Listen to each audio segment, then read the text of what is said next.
Part 1. A World of Land and Fabric. Hey there, folks. Tonight, we dive into a tale woven from power and fabric, from the life of a little-known queen named Tati of Amurru to the ancient roots of fashion itself. Picture yourself standing on a dusty hill in western Syria, the wind carrying the scent of earth and pine resin. This is Amurru, a tiny kingdom caught between the giants of its time, far away. In prehistoric caves, our ancestors wrapped themselves in animal hides and woven bark, fighting to survive the bitter cold.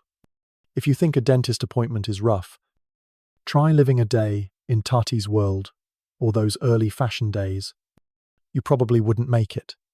So, before you get cozy, take a moment to like this video and subscribe. But only if you genuinely enjoy what I do here. Drop a comment to let me know where you're tuning in from and what time it is for you. It's always fascinating to see who's joining us from around the globe. Now, dim the lights. Maybe turn on a fan for that soft background hum. And let's ease into tonight's journey together. Don't forget to hit that subscribe button to catch all our thrilling adventures. You're born into a world that doesn't forgive mistakes. Amurru, your home, is a small kingdom, squeezed between the heavyweights of the ancient world. Egypt looms to the south. The Hittite Empire presses from the north, and the fading Mitanni kingdom lingers to the east. There are no glittering cities or grand palaces here, just rough stone walls, dusty roads, and the constant murmur of war or uneasy alliances.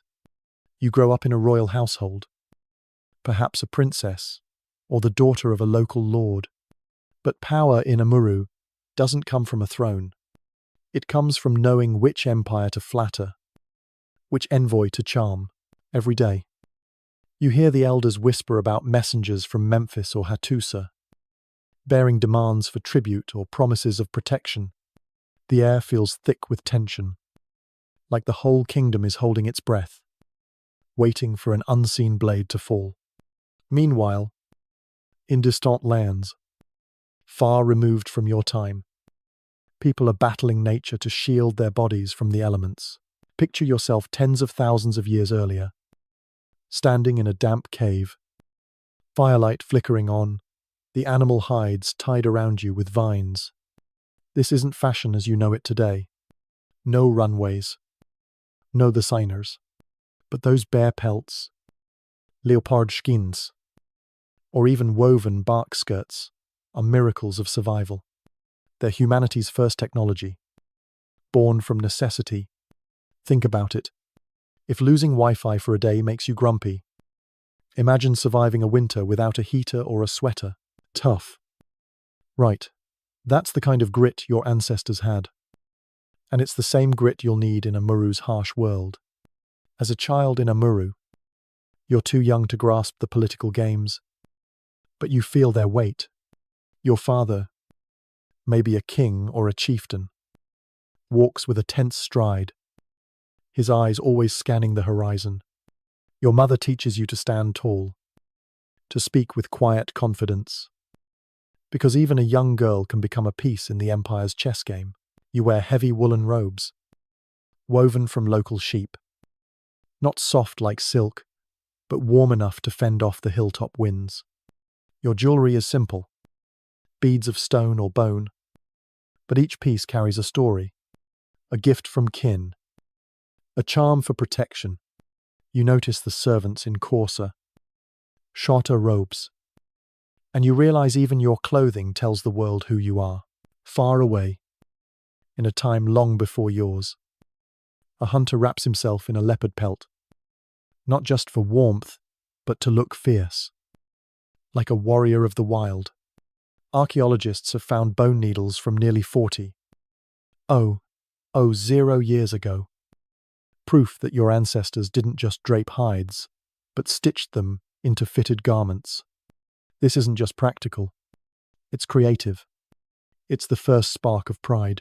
Historians still debate whether these early clothes were purely for survival or carried ritual meaning, symbols of power or lineage. One thing's clear. Even back then, humans wanted to look a little sharper than the bear they'd just taken down. Bet they didn't expect their handiwork to inspire runways millennia later. In Amurru, you start noticing small details. An Egyptian envoy's white linen tunic flows like water. So different from the heavy wool of a Hittite trader, these visitors carry more than words. They bring their culture, woven into every thread. You hear tales of far-off lands where people wear stranger things, like pounded bark in swampy regions or grass twisted into belts. There's a wild story from travelers about a distant tribe slathering crocodile fat on their skin as sunscreen, then wrapping hides around their waists like natural armor. You giggle, thinking the smell must be awful, but you wonder if you'd try it, if it meant surviving the heat. Hey, desperate times call for desperate measures. Right, Amurru isn't the center of the world, but it's a crossroads. Trade routes snake through, carrying linen from Egypt, wool from Anatolia, and whispers of a finer fabric called silk from the distant east. You hear stories of kings in robes that shimmer like moonlight. But here, you make do with wool and leather, enough to keep warm and show your royalty. You don't know yet that you'll soon be a queen, a player in the dangerous game of empires. Somewhere, in a far-off cave, a woman weaves grass into a skirt. Unaware, she's laying the foundation for fashion that will change the world. You walk Amurru's dirt paths, your bare feet gripping the stone. You're young, but you've learned one thing, everything, from how you dress to how you speak, is part of survival. There's no dressing room, nomiru, just choices. Choose the right ally, the right words, the right robe, and your kingdom might stand. Choose wrong, and it falls. In distant lands, others are making choices too, wrapping hides, weaving grass, stitching with bone needles, building the future of fashion, of civilization, and of you. Part 2. A girl amidst empires. You stand in the shadowed halls of Amurru's modest palace. A girl of perhaps 12. Your bare feet cool against the stone floor. The air smells of olive oil and dust, and the faint clatter of pottery echoes from the kitchens. Outside, the hills of western Syria stretch under a relentless sun. But here, in this dim chamber, you're learning what it means to be royal, not through crowns or jewels, but through the sharp-eyed scrutiny of envoys and the weight of whispered alliances. Your world is a tightrope, and every step you take is watched. Meanwhile, across the sea in Egypt, people drape themselves in linen, so fine it seems to float. A fabric that will define a civilization. You're too young to know it. But your life and those distant threads are weaving a story that will echo through time. Your days are filled with lessons, not of poetry or song, but of survival. Your mother, stern but kind, drills you in the art of speaking without revealing too much. You learn to read faces, to spot the flicker of greed in an envoy's eyes or the tension in a trader's smile. Amurru is a small kingdom, a speck caught between Egypt's golden grip and the Hittites' iron fist.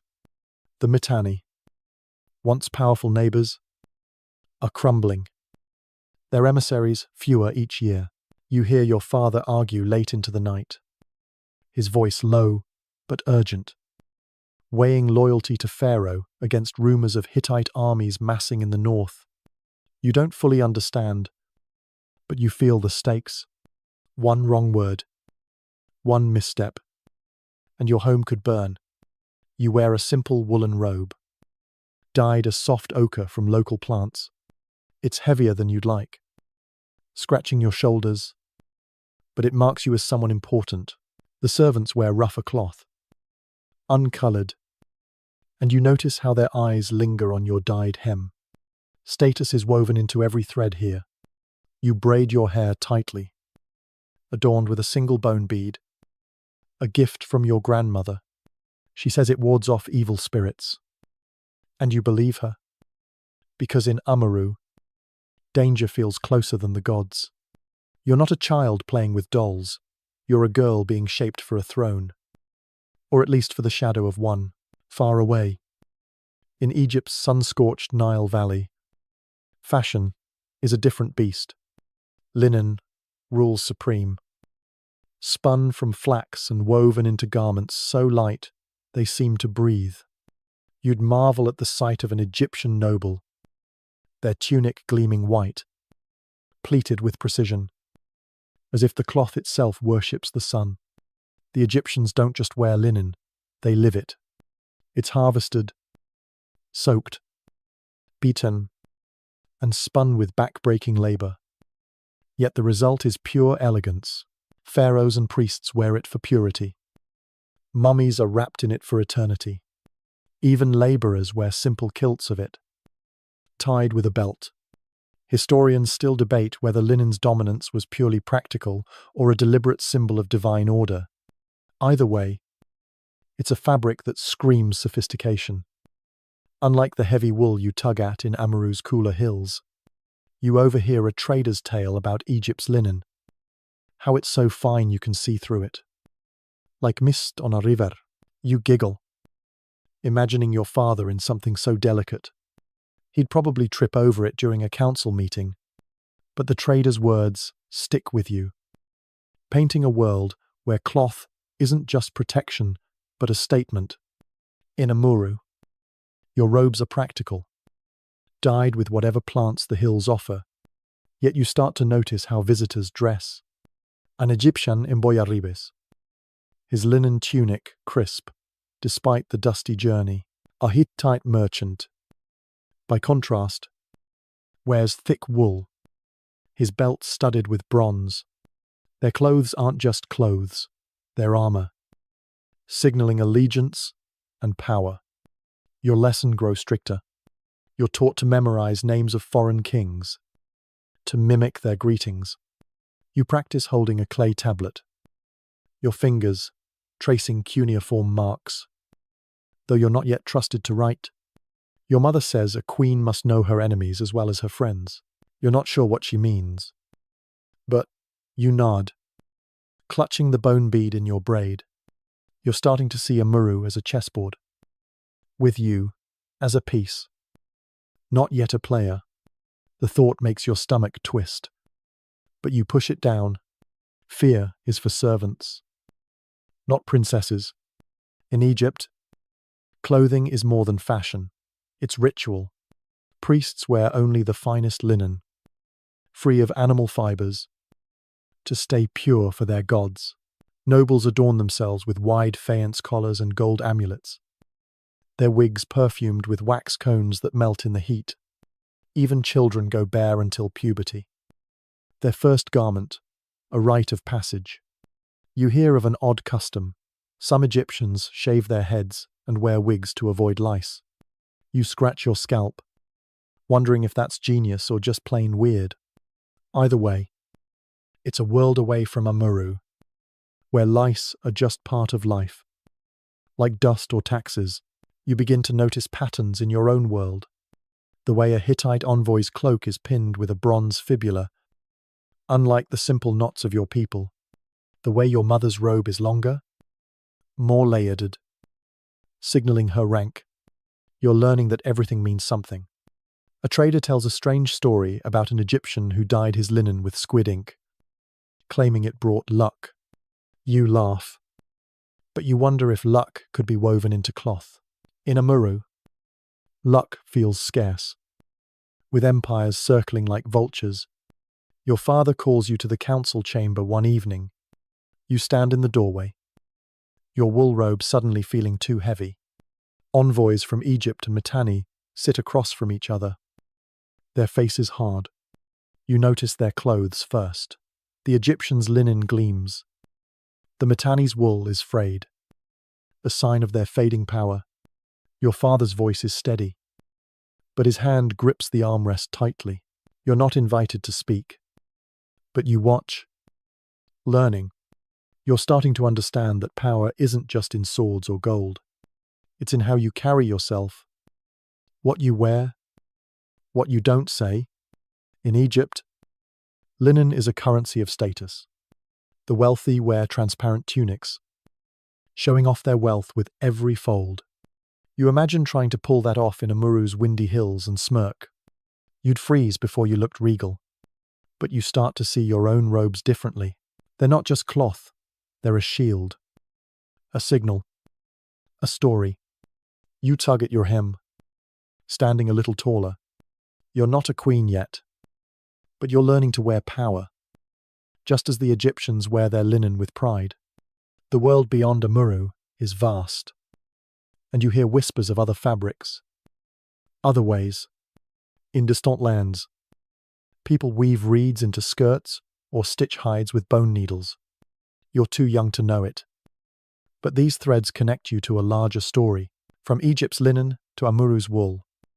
Fashion is born from necessity and ambition.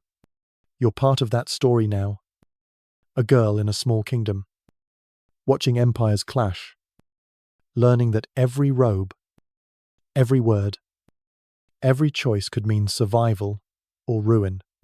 Part 3. Whispers of Power and Wool off Evil. You touch the bone bead in your braid, a habit now, and wonder if it carries the same magic. In Amurru, your jewelry is modest, but you've started to see it as a tool. Like your words, a well-placed necklace can draw eyes, soften a tense moment, or signal loyalty. You're learning that power isn't just in what you say, but in how you present yourself. A lesson Mesopotamia's kings seem to have mastered long ago. The council chamber grows quieter as the Hittite envoy speaks, his wool cloak heavy with dust and authority. You notice how he adjusts it, letting the bronze pins catch the torchlight. A silent boast. You've started doing the same, angling your robe so its red hue glows in the dim light. It's a small trick, but it works. The envoy glances at you, his expression unreadable, and you hold his gaze just long enough to show you're not intimidated. Your mother taught you that silence can be louder than words, and you're mastering it. You suggest, through a trusted advisor, that Amurru send a gift of dyed wool to the Hittite king. It's a gesture of goodwill, but also a reminder of your kingdom's value. The envoy nods, and you feel the room shift slightly in your favor. Mesopotamia's woolen world feels like a mirror to your own. Though grander, you hear of temple complexes that manage flocks like armies, producing cloth for trade and tribute. The cornake's robe, with its tufted layers, is a status symbol. Its weight, a sign of wealth. You imagine wearing one, then chuckle at the thought of tripping over its fringe in Amurru's rocky courtyards. Your own robes are simpler, but you've started experimenting, adding a woven belt to cinch your waist. A nod to the Mesopotamian style. It's not just vanity, it's strategy. A queen, or someone close to becoming one, you must look like she belongs on the throne. You've heard an odd tale from a passing merchant about a Mesopotamian king who insisted his wool robes be dyed with crushed beetles. A scarlet so rare, it cost more than gold. You roll your eyes, thinking of the bugs you've swatted away in Amurru's fields. But you get it, rarity is power. In your kingdom, red dye comes from madder root. Not beetles, but it's still precious. You wear it sparingly, saving it for moments when you need to command attention, like now, as you stand in the council. Your robe, a quiet declaration of your growing influence. The Hittite envoy leaves, and your father pulls you aside. His voice is low, his eyes tired. He asks your thoughts on the Mitanni, whose power is fading fast. You hesitate, then suggest strengthening ties with the Hittites, even if it means angering Egypt. It's a risk, but you've seen the numbers. Amurru's grain stores are low, but wool is abundant. You propose trading more cloth to secure Hittite protection. Your father's nod is slow, but it's there. You're no longer just the girl in the doorway, you're a voice in the room. In Mesopotamia, clothing is centralized, almost sacred. Temples oversee wool production, ensuring every thread serves the gods or the state. You admire the system, even if Amurru could never match it. Your kingdom's flocks are smaller, its weavers less skilled. But you see potential, you start encouraging the women in the palace to experiment with dyes, to weave tighter patterns. It's not just about beauty, it's about building something to trade, something to make Amurru indispensable. You're starting to think like a queen, even if the title isn't yours yet. The days grow longer, the tension thicker. Egypt sends a letter, its tone sharp, demanding more tribute. You read it with your mother, your fingers tracing the clay tablet's edges. You suggest a careful reply, promising loyalty, but offering wool instead of gold. It's a gamble, but you're learning to play the odds. Your robe feels heavier now, not with wool, but with responsibility. You're no longer just watching the game, you're moving pieces. Quietly, carefully, knowing one wrong move could cost everything. Mesopotamia's influence lingers in your mind. You hear of their jewelry, gold earrings, carnelian necklaces, symbols of wealth and protection. You touch your own bone bead again, wondering if you'll ever wear something so grand. For now, your power lies in subtlety, in the way you stand, the way you dress, the way you listen. You're not a queen yet, but you're weaving your own path, thread by thread, in a world where empires and fabrics tell the same story of survival. Part 4. Empires clash. Cotton rises. You pace the stone courtyard of Amurru's palace, your dyed wool robe catching the early morning breeze. At Artien, you're no longer a bystander in the kingdom's affairs. The air hums with the weight of decisions, the kind that could tip Amurru into prosperity or ruin. Egypt's envoys left yesterday, their linen tunics pristine, but their words sharp, demanding loyalty as Hittite armies edge closer. The Mitanni are a fading shadow, their collapse, leaving a void that both empires are eager to fill. You're learning to navigate this storm, your voice steady in council, your presence a quiet force. Far across the world, in the humid plains of the Indus Valley, a new fabric is born: cotton, soft and breathable, a revolution woven from humble plants. Your world of wool and theirs of cotton are miles apart, but both are threads in the tapestry of survival. The palace is a hive of whispers. Your father, or perhaps your husband, leans heavily on you now, his health faltering under the strain of diplomacy. You've mastered the art of listening, catching the unspoken threats in an envoy's pause or the flicker of ambition in an advisor's glance. Egypt wants grain, gold, and unwavering allegiance. The Hittites offer protection, but demand submission. You stand in the council chamber, your red robe, a beacon of authority, and suggest a dangerous middle path: placate Egypt with promises, while quietly strengthening ties with the Hittites. It's a tightrope act, but you've learned to balance. Your bone bead, still woven into your braid, feels like an anchor, a reminder of the girl you were and the queen you're becoming. You notice how clothing shapes perceptions. Your robe's deep red, dyed with madder root, commands respect. But you've added a woven belt, inspired by Mesopotamian traders' tales. It cinches your waist, giving you a sharper silhouette, a subtle signal of control. You've seen how envoys react, their eyes lingering on the embroidery, a pattern of interlocking squares you designed yourself. It's not just cloth, it's strategy. You've started wearing a copper bangle, its weight comforting against your wrist. In Amurru, where gold is scarce, even small adornments speak of power. You're crafting an image, one that says you're ready to lead, even if the throne isn't officially yours. In the Indus Valley, a world away, cotton is changing lives. You hear a trader's story about cities like Mohenjo-Daro, where people wear garments so light they seem to float. Cotton, spun from the fluffy bolls of a local plant, is softer than wool, cooler than linen. Men wrap short kilts around their waists. Women drape longer cloths over one shoulder. An early echo of the sari. These clothes are simple but elegant, perfect for the sweltering heat. Archaeologists have found evidence of cotton weaving from over 5,000 years ago. Proof of a civilization that prized practicality and grace. Historians still debate whether cotton's rise was driven by trade or climate. But its impact is undeniable, a fabric that let a culture breathe. You're fascinated by the idea of cotton, so different from your heavy wool.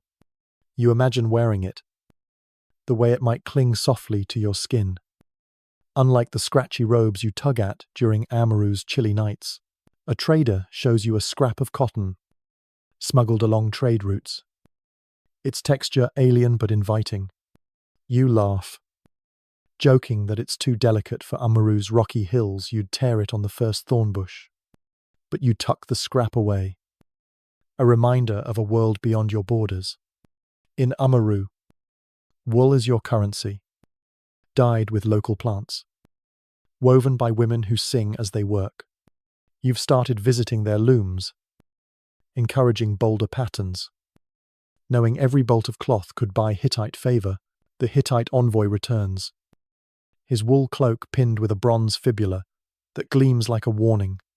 He speaks of his king, Suppiluliuma, whose armies have crushed Mitanni's last strongholds. You listen, your face calm, but your mind races. Aligning with the Hittites could secure Amurru's safety, but it risks Egypt's wrath. You suggest sending a gift of wool, dyed red like your robe. As a gesture of goodwill, the envoy nods, and you feel a small victory. You're learning to wield soft power, using trade and tact where swords would fail. Your mother watches from the shadows, her eyes proud but wary. She knows the cost of ambition in a woman. Indus fashion is minimal but striking. You hear of women adorned with bangles stacked up their arms, their hair braided with combs of bone or shell. A trader describes a bronze statue of a dancing girl, bare, but for her jewelry. Her pose de fiance, you admire her confidence, wondering if you could carry yourself with such grace. In Amurru, your adornments are practical, a bangle, a bead, but you're starting to see them as statements. You ask a smith to craft a new pin for your robe. Something simple, but bold. If cotton can define a civilization, your wool can define a queen. A strange tale reaches you, an Indus merchant who dyed his cotton with turmeric, believing it brought prosperity. You smirk, thinking of the stains it must leave, but you get it. Color is power, whether it's turmeric or madder root. In Amurru, you're careful with color, using red sparingly to stand out without seeming vain. You've noticed how Egypt's envoys react to your robe, their linen-clad arrogance softening slightly.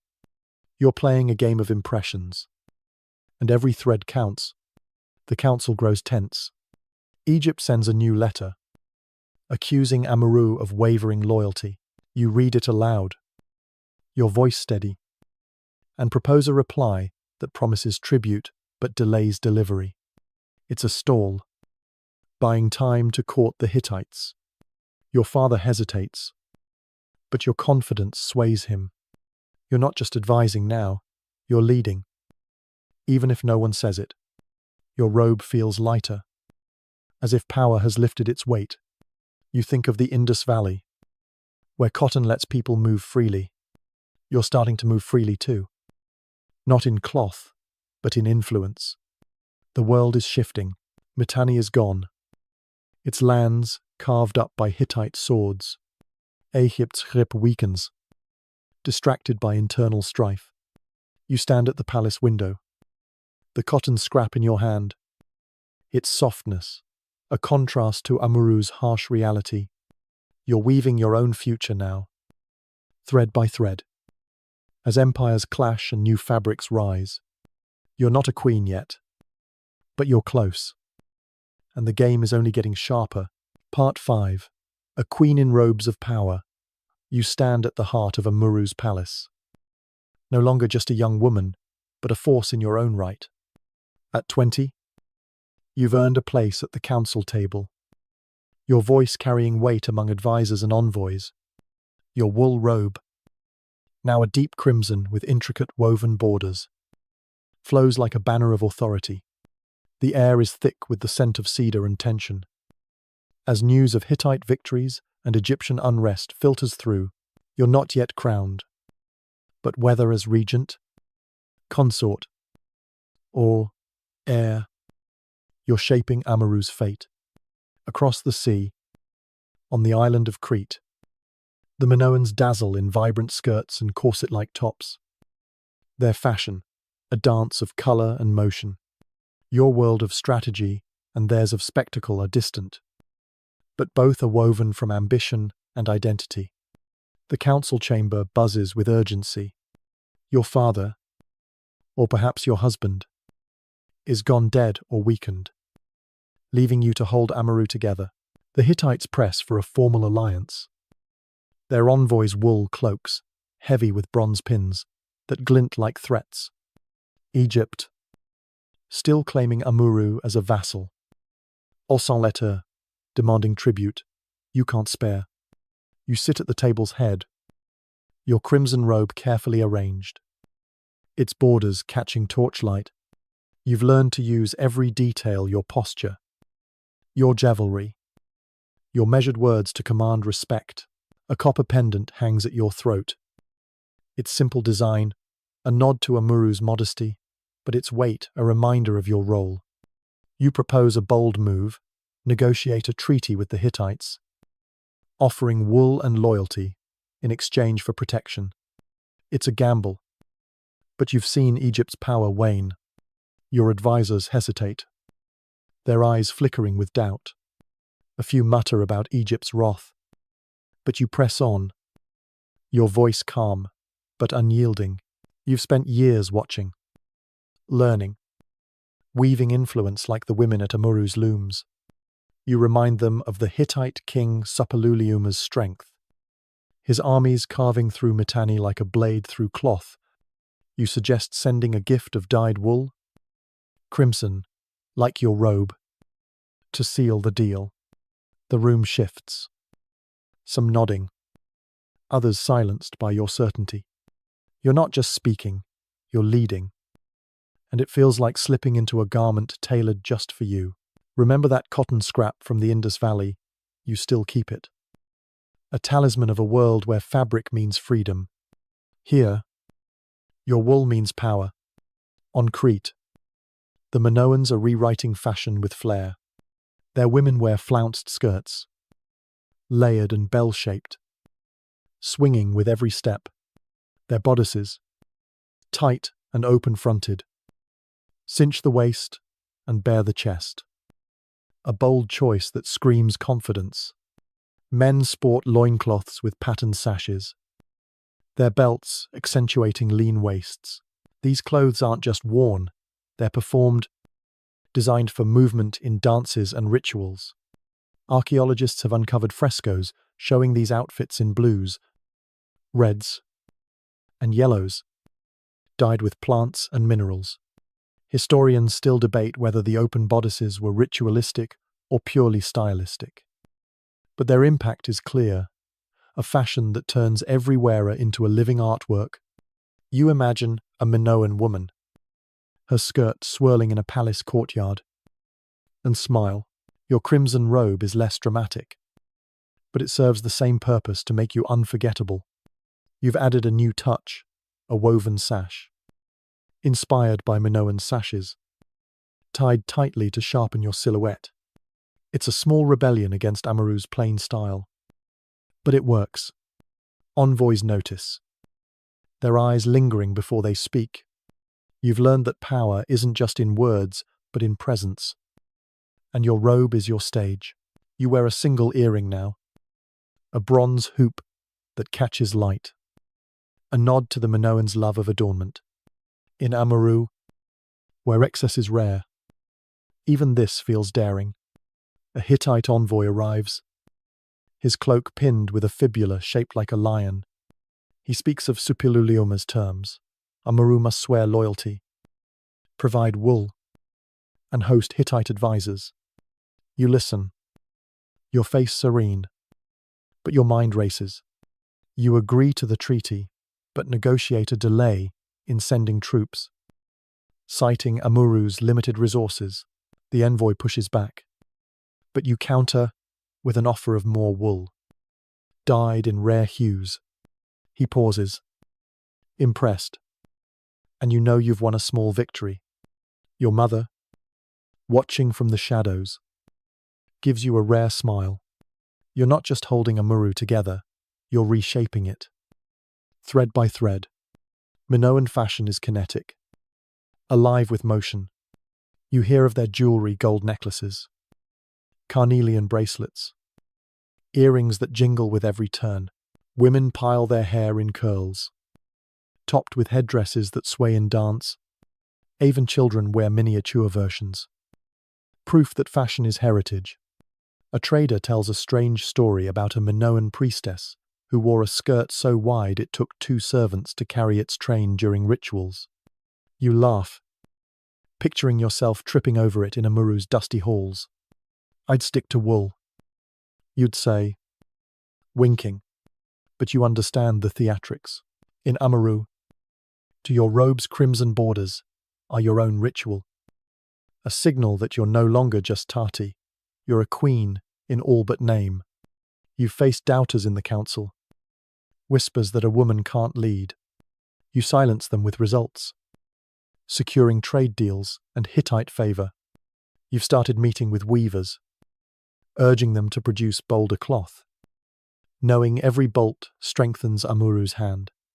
Your robe, your sash, your pendant, they're your armor, as vital as any sword. You think of Minoan women, their skirts, a riot of color, and feel a kinship. They wear their power, you wear yours. You're not dancing in Crete's palaces, but you're performing in Amurru's. Every step, a defiance of the empires circling your home. A letter from Egypt arrives, its tone furious, accusing Amurru of disloyalty.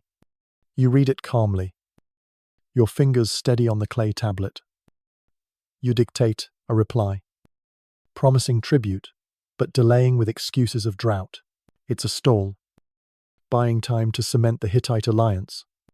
Your advisors marvel at your nerve, but you shrug it off. You've learned from the Minoans. Even if you'll never meet them, boldness works. Whether in skirts or statecraft, you smooth your robe, its crimson glowing like embers, and prepare for the next envoy. The game is heating up, and you're ready to wear your power like a crown. Part 6. Silk Secrets and Tati's Alliances. You stride through Amurru's palace, your crimson wool robe trailing like a shadow of authority. At 22, you're a pillar of the kingdom, whether as regent, consort, or queen in your own right. The air smells of dust and incense, a faint reminder of the rituals that bind your people to their gods. But your focus is sharper, fixed on the delicate dance of diplomacy. The Hittite treaty is sealed, tying Amurru to Suppiluliuma's empire. But the cost is steep tribute, advisors, and constant vigilance. Egypt's enger simas, their letters growing colder. You've learned to wield power like a weaver's shuttle, threading loyalty and cunning through every decision. Far away, In ancient China, silk emerges as a fabric of divine secrecy, cloaking emperors in shimmering power. Your world of wool and theirs of silk are bound by the same truth. What you wear shapes who you are. The council chamber is tense, lit by flickering torches. Hittite envoys sit across from you, their wool cloaks pinned with lion-shaped fibulae, symbols of their king's might. They speak of trade routes, grain quotas, and the need for Amurru to prove its loyalty. You sit at the table's head, your robe's woven borders catching the light, your copper pendant steady against your throat. You've added a new touch, a narrow sash, dyed indigo from a rare trader's dye, inspired by tales of distant fabrics. It's a subtle nod to wealth, but you wear it with purpose. Knowing every detail is scrutinized, you negotiate with calm precision, agreeing to send wool and dyed cloth, but delaying troop commitments. Citing Amurru's stretched defenses, the envoy's eyes narrow, but he accepts. Impressed by your resolve, you've grown adept at this game, balancing Hittite demands with Amurru's survival. Egypt's latest letter accused you of betrayal, and you dictated a reply that promised loyalty while offering only wool, not gold. It's a stall, and you know it won't hold forever. You think of that cotton scrap from the Indus Valley, still tucked away, a reminder of a world where fabric means possibility. Here, wool is your currency, but you've heard whispers of something finer silk. From a land so far east it feels like myth. Traders speak of robes that shimmer like water, worn by kings who guard their secrets with death. You wonder what it would feel like to wear such power, to let it flow over you like a second skin. In China, silk is a revelation.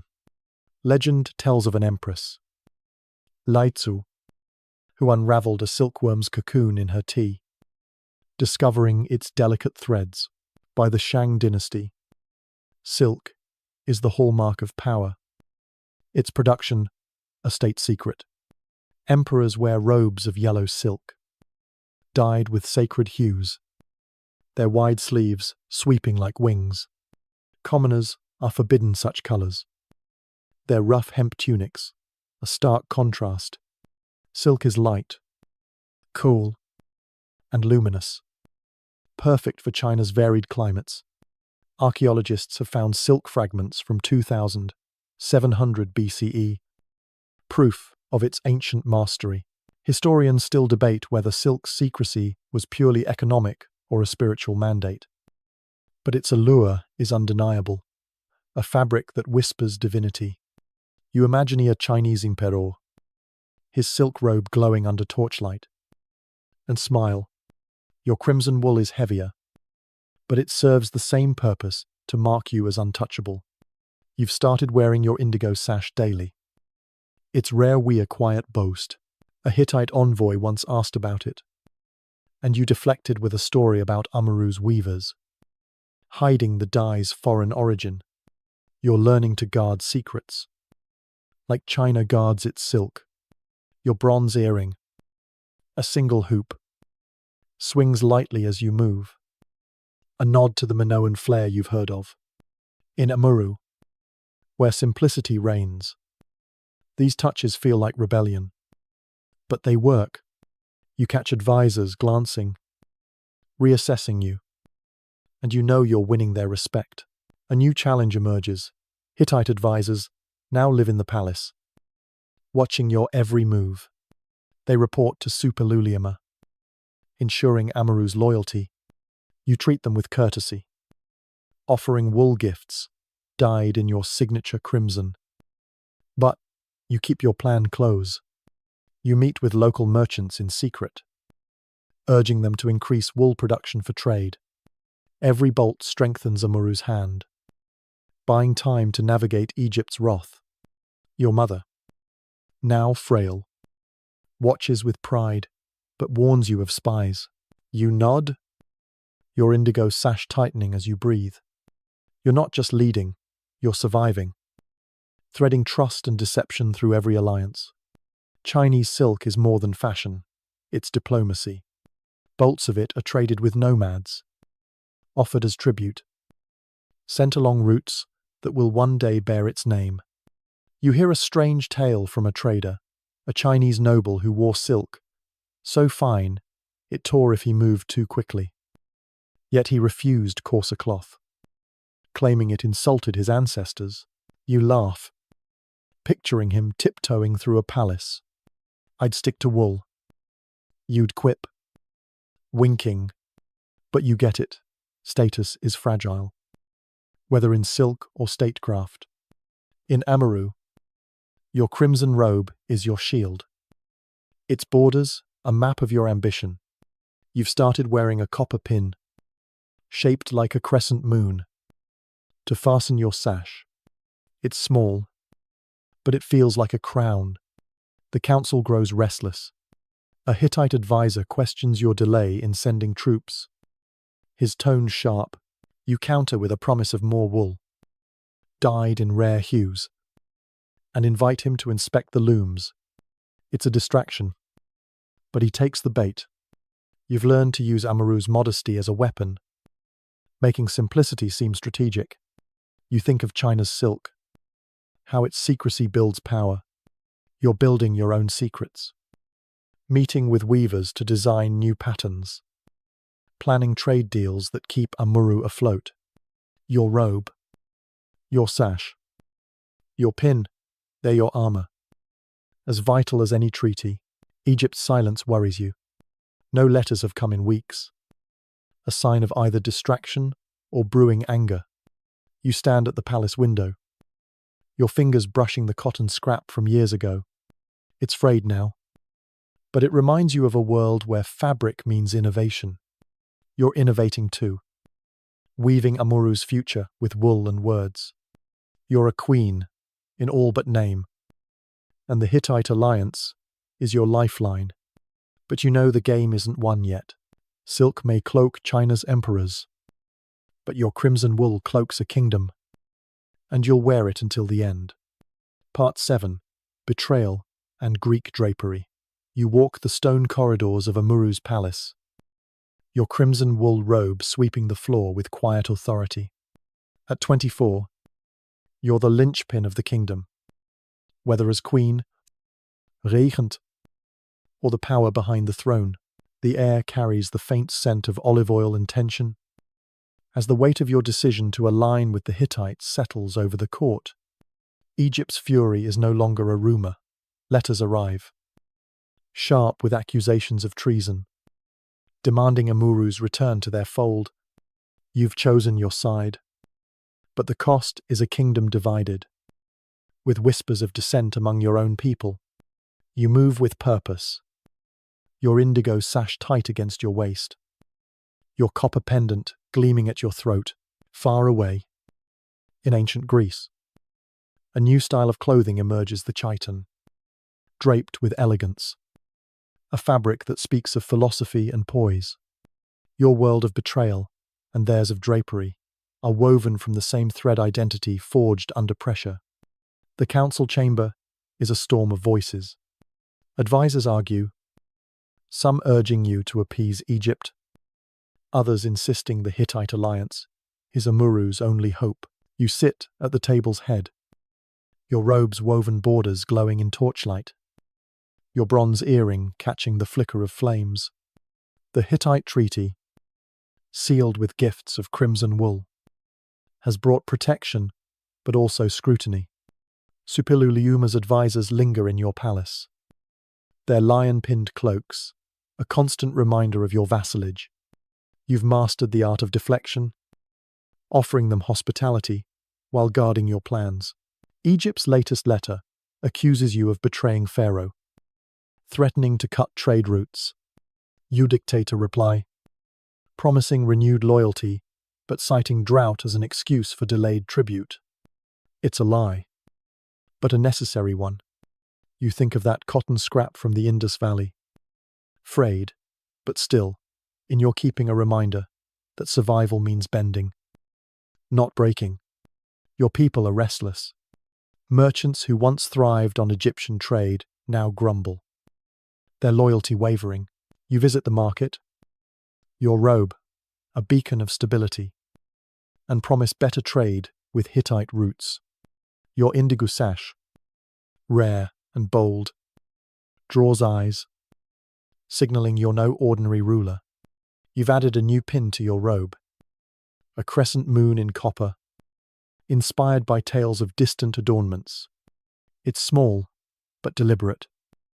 Like your words in council, you've learned that power is performance, and your clothing is your script. A Hittite advisor watches you closely, reporting every move to Superluliuma. You smile, offering him a bolt of wool dyed in your signature crimson, a gesture that buys his silence, if only for a day. In Greece, fashion is taking a philosophical turn. The chiton, a rectangular sheet of linen or wool, is draped over the body, pinned at the shoulders, and belted at the waist. It's simple, yet sculptural. A garment that moves with the wearer, whether a man in a knee-length version or a woman in a flowing, ankle-length one. Over it, the himation, cloak, adds dignity. Worn by philosophers and statesmen, these clothes aren't sewn but folded, a geometry of grace. Archaeological finds show chitons dyed in saffron or indigo, adorned with meander patterns. Historians still debate whether this simplicity reflected democratic ideals or just practicality. But the chiton's elegance is undeniable, a fabric that lets ideas, not adornments, shine. You imagine a Greek woman, her chiton swaying as she walks through Athens, and feel a spark of envy. Your wool robe is heavier. It's crimson, a shout where their linen whispers. But you share their intent to wear power with purpose. You've started draping your sash loosely, a Greek-inspired touch, letting it fall in soft folds. It's a small shift, but it softens your image, making you seem approachable, yet regal. A merchant once joked that you look like a goddess in a market stall. You laughed, quipping, "Goddess, don't haggle over lentilles." You've heard of Minoan skirts, swirling with colour, but the chiton's restraint feels closer to your world, where every choice must be measured. A strange tale reaches you, a Greek poet who refused to wear anything but an undyed chiton, claiming bright colours dulled his muse. You smile, thinking he'd hate your crimson robe, but you understand the need to stand apart, to let your presence speak. In Amurru, your robe and sash are your shield against doubt. You've faced whispers of betrayal not just from Egypt but from within. A local noble, once loyal, now mutters about Egyptian gold. You invite him to the palace, gifting him a wool cloak dyed red, and remind him of Hittite strength. He falls silent, but you know you've only bought time. The Hittite advisor presses for more tribute. Citing Amurru's wool trade, you counter with a calculated offer, sending extra cloth but delaying grain, promising it after the harvest. It's a stall, but he accepts. Impressed by your poise, you've started meeting with weavers, urging them to produce finer wool. Knowing every bolt strengthens your hand. Your robe, your sash, your pin, they're your armor, as vital as the treaty. You think of Greece's chitons, how their folds hide nothing yet reveal everything. You're hiding plenty, weaving loyalty and deception to keep Amurru afloat. Egypt's silence grows ominous. No letters arrive, a sign of either distraction or preparation. You stand in the council, your robe, a defiant splash of crimson, and propose fortifying Amurru's borders. Advisors balk, citing cost, but you insist. Chiting Hittite support. Your voice carries a new edge, honed by years of navigating empires. You're not just a queen in name now, you're Tati, the woman who holds a kingdom together against betrayal. You recall that Chinese silk, tales of its guarded secrets, and feel a kinship. You guard secrets too, draping your intentions in wool and smiles. The market hums with unease, but you walk among your people, your sash swaying like a Greek cloak. They see you, and some cheer. Others whisper. You know the Hittite alliance has cost you allies, but it's kept Amurru standing. You think of your mother, her warning about trust, and tighten your sash. Greece may wear its philosophy in linen, but you wear your survival in wool, and you're ready for whatever Egypt or your own people brings next. Part 8. Tati under pressure. Roman togas. You move through Amurru's palace with a measured grace. Your crimson wool robe, a vivid mark of your authority. At 26, you're the heart of the kingdom's survival. Whether crowned queen or steering the throne from the shadows, the air is heavy, with the scent of burning cedar and the weight of Egypt's growing rage. Their silence has broken, replaced by envoys who arrive in gleaming linen. Their words laced with ultimatums return to Pharaoh's fold or face isolation. The Hittite alliance, your calculated choice, holds Amurru steady, but Suppiluliuma's advisors tighten their grip, demanding more wool, more loyalty. You navigate this storm with a sharp mind, your indigo sash cinched tight, your copée, pendant ta quiète encore. Across the world, in ancient Rome, the toga emerges as a symbol of citizenship and order, draped in layers of power. Your world of pressure and theirs of structured elegance are bound by the same truth. What you wear defines your place in the fight. The council chamber crackles with tension. Hittite advisors, their wool cloaks, pinned with lion fibulae, sit like judges, noting every word. Egypt's envoy, his linen tunic crisp despite the journey, accuses you of treason, demanding gold. Amurru doesn't have. You sit at the table's head, your robe's woven borders glowing under torchlight, your bronze earring glinting faintly. You've perfected the art of calm, your voice steady as you deflect Egypt's demands with promises of wool and vague assurances of loyalty. It's a stall, one you've used before, but the envoy's eyes narrow.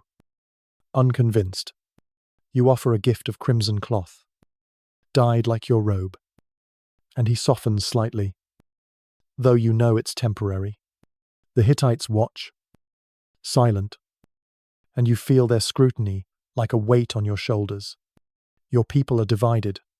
Merchants, once loyal, now whisper of Egyptian trade routes.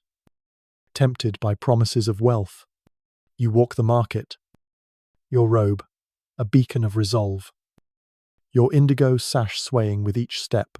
You speak to traders, promising Hittite protection, but their eyes dart, wary. You've added a new touch, a copper pin, shaped like a crescent moon, fastening your sash with quiet flair. It's a nod to the adornments you've heard of, from Minoan earrings to Greek cloaks. In Amurru, where simplicity rules, it's bold but calculated, signaling you're a queen who bends but doesn't break. A child tugs your robe, asking if Egypt will attack. You smile, joking, not if they trip over their fancy linen first. The crowd laughs, but the fear lingers. In Rome, centuries later, the toga defines a civilization, a massive semicircle of wool, up to 20 feet long. It's draped with precision, a garment of citizenship reserved for Roman men. The toga virilis, plain white, marks adult citizens. The toga praetexta, with a purple border, is for magistrates. The toga picta, purple and gold, crowns emperors. It's impractical, heavy, and requires practice to wear. But that's the point. Only the elite can master it. Archaeological finds show togas dyed with rare murex purple, a hue worth its weight in gold. Historians still debate whether the toga's complexity was a civic symbol or a deliberate barrier to outsiders. But its power is clear, a fabric that declares Romanitas with every fold. You imagine a Roman senator, his toga draped like a marble statue, and feel a spark of recognition. Your crimson robe is simpler, but it serves the same purpose to command authority. You've learned to arrange its borders carefully, letting them catch light in council, a trick that draws eyes before you speak. Your sash, inspired by Greek chitons, adds elegance, while your copper pin echoes Rome's fibulae. A Hittite advisor once complimented your robe, and you deflected with a tale of Amurru's weavers. Hiding your pride, you're weaving more than cloth now. Loyalty, defiance, survival. Remember that Chinese silk. Tales of its guarded secrets. You guard secrets too. Balancing empires with every step. A strange tale reaches you, a Roman noble who refused to wear his toga in private, claiming it kept his ancestors' spirits close. You smirk, picturing him sweating through dinner. I'd stick to wool robes. You'd kip, winking, but you understand the need to embody power, even when it's uncomfortable. In Amurru, your robe is your toga, a symbol of your role in a kingdom under siege. You've faced dissent in the council, nobles hinting at rebellion. You invite them to the palace, gifting wool, cloaks dyed crimson, reminding them of Hittite strength. They nod, but you know trust is fragile. Like linen in a storm, the Hittites press harder, demanding grain alongside wool. You negotiate a delay, citing poor harvests, and offer extra cloth dyed in rare indigo. A nod to your sash, the advisor pauses, impressed, and you breathe easier. You've started visiting weavers, urging them to produce finer wool, knowing every bolt buys time. Your robe, your sash, your pin, they're your armor, as vital as any shield. You think of Rome's togas, how they mark order in chaos. You're forging order too, holding Amurru together as Egypt's threats loom. Egypt's envoy returns, his tone colder, hinting at military action. You stand in council, your robe, a defiant blaze of crimson, and propose strengthening Amurru's defenses with Hittite aid. Advisors balk, fearing cost. But you insist, your voice cutting through doubt. You're not just Tati now, you're the queen who faces empires and dissenters alike. A merchant whispers of a noble plotting with Egypt. You summon him, your sash swaying like a Roman cloak, and offer a choice: loyalty or exile. He chooses wisely, but you know the danger grows. You stand at the palace window, your fingers brushing that frayed cotton scrap from years ago. It's a relic of a world where fabric means innovation. You're innovating too, weaving Amurru's future with wool and nerve. Rome may wear its power in togas, but you wear yours in crimson, ready to face Egypt's wrath and your own people's doubts. The game is perilous, but you're dressed for it. Part 9. Royal life in wartime. You tread carefully through Amurru's palace. Your crimson wool robe, a quiet assertion of your unyielding resolve. At 28, you're the anchor of a kingdom teetering on the edge. Whether as queen or the power guiding its survival, the air is thick with the scent of dust and fear. As Egypt's threats sharpen into reality, skirmishes flare along trade routes, and their envoys no longer bother with diplomacy.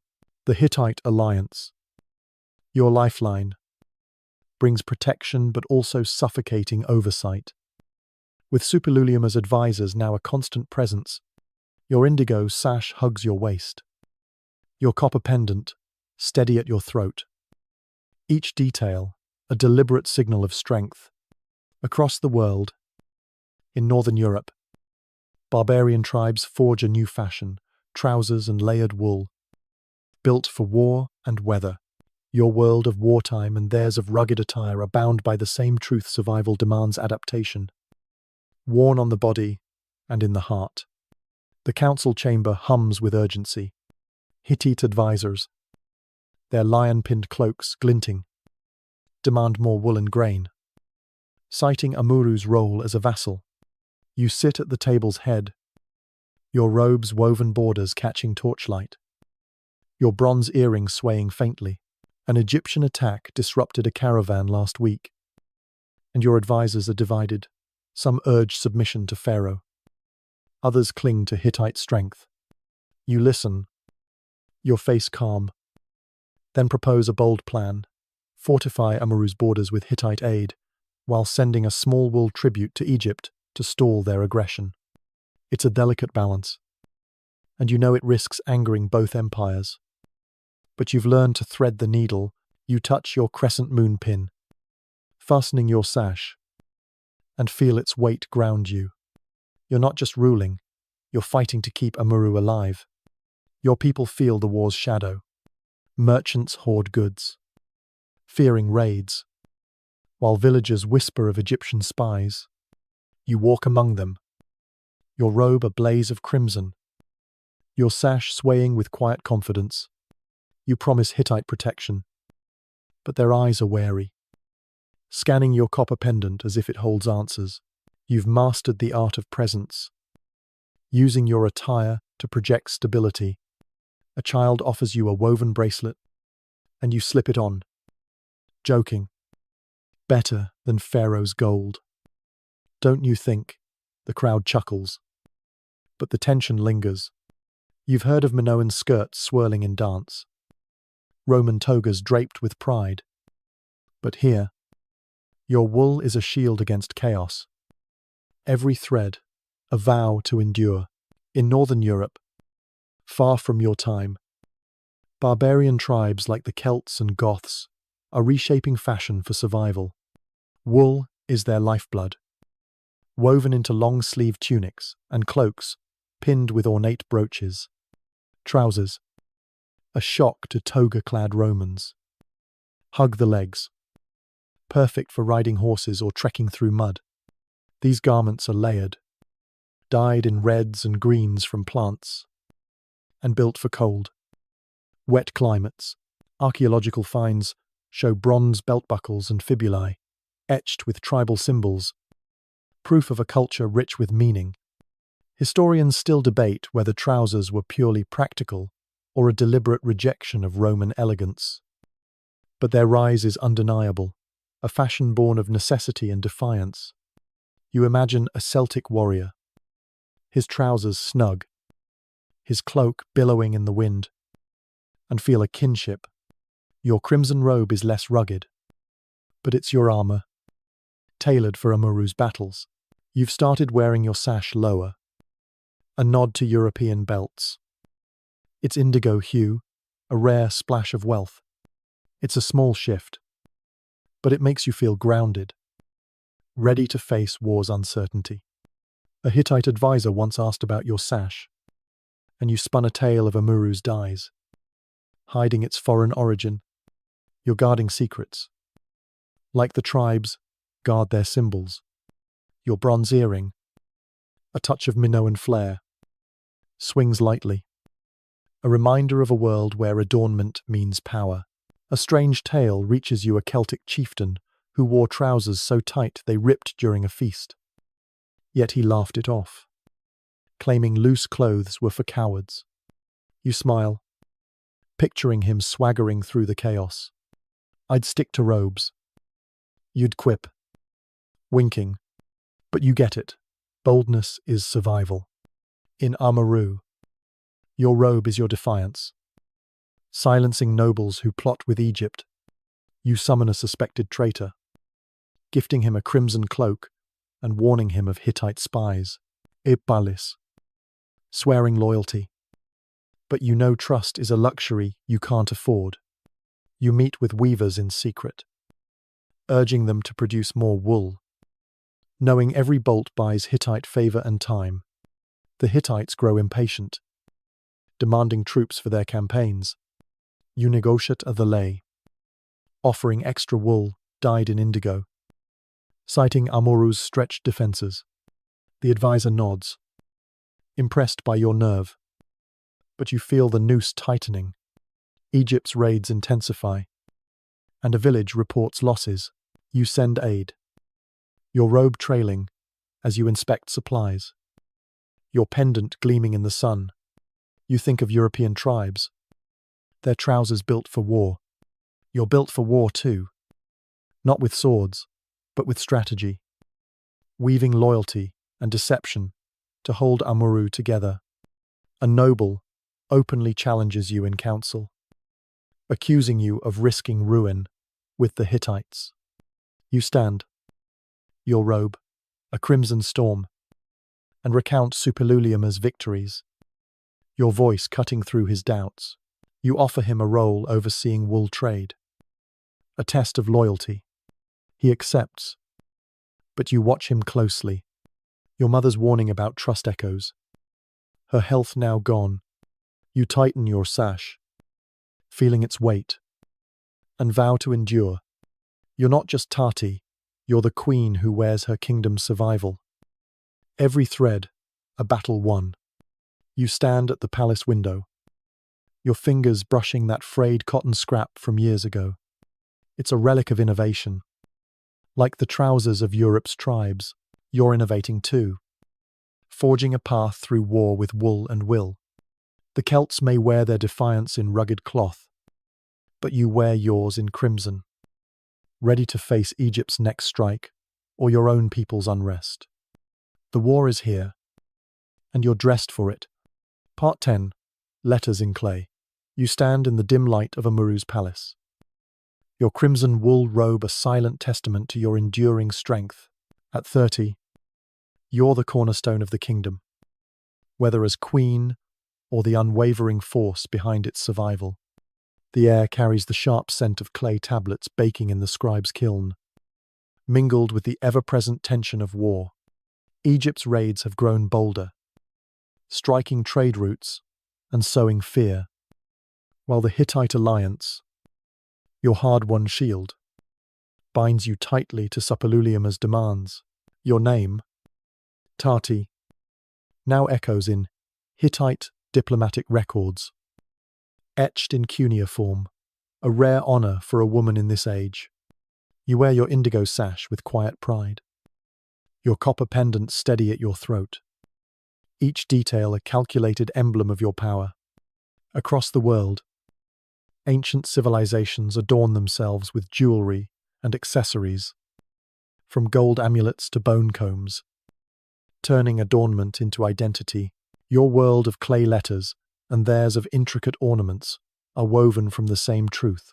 What you carry defines your place in history. The council chamber is hushed, save for the scratch of a scribe's stylus on clay. A Hittite advisor, his lion-pinned cloak glinting, hands you a tablet fresh from Hattusa, Suppiluliuma's capital. Your name is there, alongside Amurru's treaty obligations, a mark of your role in securing the alliance. You hold the tablet, its weight grounding you, and trace the cuneiform marks with a finger. This is no small thing. Women rarely appear in such records, their voices buried behind kings. You sit at the table's head, your robe's woven borders glowing under torchlight, your bronze earring catching the flicker of flames. You've negotiated another wool shipment to the Hittites, dyed in your signature crimson, to delay sending troops. The advisor nods, impressed. But you know every concession tightens their grip. Egypt's latest raid hit a village, leaving homes burned and families fleeing. You send aid, your robe trailing as you inspect supplies, to your crescent moon pin, fastening your sash with quiet flair. Your people look to you, their eyes searching your indigo sash for hope. You speak of Hittite protection, but fear lingers in their faces. You've mastered the art of presence, using your attire to project calm amid chaos. A woman offers you a woven cord, and you tie it around your wrist, joking. Better than Egyptian gold. Right, the crowd smiles. But the weight of war presses harder. You think of that cotton scrap from the Indus Valley, frayed, but still kept a relic of a world where fabric means resilience. Across ancient civilizations, jewelry and accessories are more than decoration, they're language. In Egypt, faience collars and gold amulets signal wealth and divine favor. Mesopotamian nobles wear carnelian necklaces, their beads etched with prayers. Minoan women stack bangles up their arms, their combs carved with sea motifs. Archaeological finds show bronze fibulae in Europe, bone beads in the Indus Valley, and jade pins in China. Each piece a story of status or survival. Historians still debate whether these adornments were primarily symbolic or practical. But their power is clear objects that turn bodies into declarations of identity. You touch your copper pendant. Its simplicity, a contrast to Egypt's grandeur, and feel a kinship with those ancient artisans. Your indigo sash, dyed with rare pigment, is your amulet, signaling your authority. You've started wearing your sash looser, a nod to Greek chitons, its folds softening your image. Your bronze earring, a touch of Minoan flair, swings lightly, drawing eyes in council. A Hittite scribe once asked about your pendant, and you spun a tale of Amurru's smiths, hiding its personal meaning. You're guarding secrets, like the Celts guard their tribal symbols. Remember those Chinese silk robes, tales of their guarded craft. Your name in clay is your silk, a rare thread in a mail-woven world. A strange tale reaches you: a Mesopotamian merchant who wore so many amulets he jingled like a camel caravan, claiming each protected him from a different demon. You laugh, picturing him clinking through a market. I'd stick to one pendant. You'd kip, winking, but you understand the need to carry strength, whether in beads or words. In Amurru, your robe and jewelry are your shield against doubt. You've faced open rebellion now. A noble tried to rally merchants against the Hittites. You've summoned him, your crimson robe blazing, and offered exile or loyalty. He chose wisely, but you know Egypt's gold still tempts others. The Hittites demand more tribute. Citing Amurru's wool trade, you negotiate a delay, offering extra cloth dyed in indigo, claiming grain shortages. The advisor accepts, but his eyes linger, probing. You've started meeting with weavers in secret, urging finer wool to bolster trade. Your robe, your sash, your pendant, they're your armor, as vital as the clay tablets bearing your name. You think of ancient jewelry, how a single bead can carry a life story. Your name in Hittite records is your bead, a mark that you existed, that you mattered. Egypt's raids grow fiercer, and a council member suggests surrendering to Pharaoh. You stand, your robe a crimson storm, and recount Suppiluliuma's victories. Your voice steady. You propose sending a small wool tribute to Egypt, a gesture to stall their attacks while leaning on Hittite aid. Advisors nod, impressed by your nerve. But you feel the strain. Your mother's warning about trust haunts you, her absence a void. You tighten your sash. It's indigo, a quiet defiance, and vow to endure. You're not just Tati, you're the queen whose name lives in clay, etched against the tide of war. You stand at the palace window, your fingers brushing that frayed cotton scrap, a relic of innovation, ancient adornments, from gold to bone. carry stories of survival. Like your name in cuneiform, you're weaving your own story. Holding Amurru together with wool and will, Egypt's wrath looms. But you're ready. Your crimson robe, a banner of resilience. Your name, a legacy that won't fade. Part 11. Strength through resilience. You pace the worn stone floor of Amurru's palace. Your crimson wool robe a steady presence amid the chaos. At 32, you're the unyielding force, holding the kingdom together. Whether as queen or the mind guiding its survival, the air is heavy with the scent of damp earth and anxiety. As Egypt's raids intensify and Hittite demands grow sharper, superlulumious advisors, ever present with their lion-pinned cloaks, watch your every move.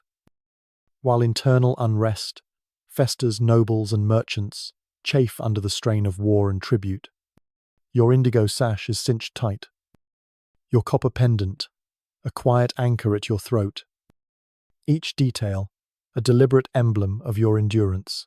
Across the ancient world, fashion evolves with vibrant colors and complex patterns, weaving beauty into survival. Your world of resilience and theirs of intricate designs are bound by the same truth. Strength is crafted, worn, and fought for, thread by thread. The council chamber is a tangle of raised voices. A noble, emboldened by Egypt's promises, demands you reconsider the Hittite alliance. Citing lost trade and burned villages, you stand at the table's head, your robe's woven borders glowing under flickering torchlight, your bronze earring catching the flame's glint. You've mastered the art of silence, letting his words echo before responding. Your voice is calm but firm, recounting Hittite victories and the protection they've brought. You propose a new trade deal, sending finer wool to Hittite markets to offset Egypt's raids. It's a risky move, diverting resources, but you've learned to gamble. With precision, you touch your crescent moon pin, fastening your sash, and feel its weight steady you. The noble falters, and you know you've reclaimed the room. Your people are weary. Markets are keter, stalls half empty, as fear of raids keeps traders away. You walk among them, your robe a blaze of crimson, your indigo sash swaying with each step. You speak of Hittite aid, of new looms producing wool to secure Amurru's future. But their eyes are heavy with doubt. You've added a woven cord to your wrist, a gift from a village woman, its rough texture grounding you. A child asks if the war will end, and you kneel, joking, only if Egypt runs out of papyrus for their angry letters. The crowd chuckles, but the strain is palpable. You think of that frayed cotton scrap from the Indus Valley, still tucked away, a reminder that resilience is woven from small, stubborn threads. Across the ancient world, fashion grows bolder. In Egypt, linen tunics shimmer with dyed hues, saffron, indigo, crimson woven into intricate patterns of lotus and papyrus.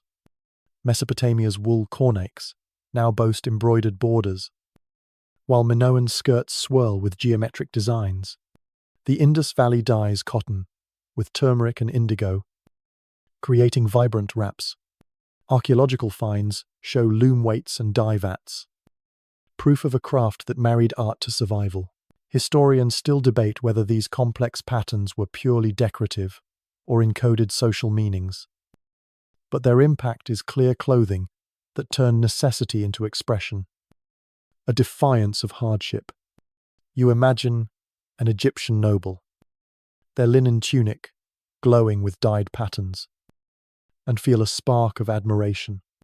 Your crimson robe is simpler, but its woven borders, designed by your weavers, carry the same spirit.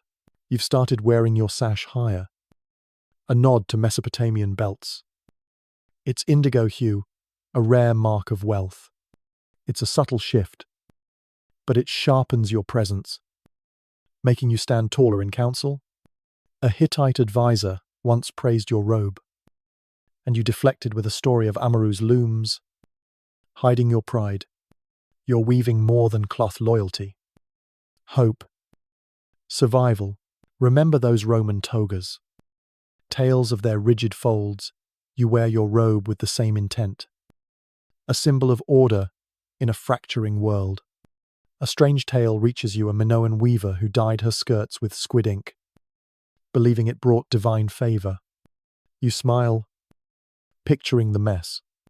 I'd stick to madder route. You'd quip, winking, but you understand the need to infuse meaning into fabric, to make it more than cloth.